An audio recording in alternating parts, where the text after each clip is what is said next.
યહોવા તમે કેમ આગળ રહો છો?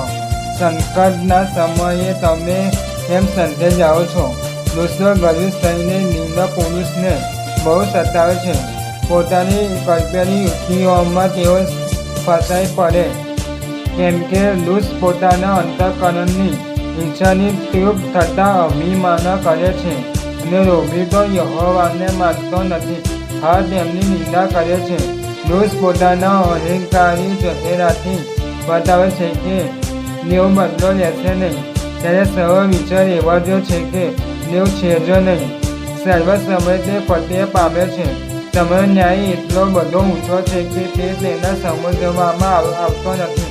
તે પોતાના સર્વ શત્રુઓનો તિરસ્કાર કરે છે. તે પોતાના હૃદયમાં વિચાર કરે છે કે હું દગનાર નથી, પેઢી દર પેઢી હું વિપત્તિમાં નહીં આવું. સાપ, કપટ અને ઝુલમ તેનું મુખ ભરેલું છે. તેની જીભમાં ઉપદ્રવ તથા અન્યાય ભરેલા છે. તે ગામોની છુપી જગ્યાઓમાં બેસી રહે છે. તે સંતાઈને નિર્દોષનો ઘાત કરે છે. તેની આંખો નિરાધાર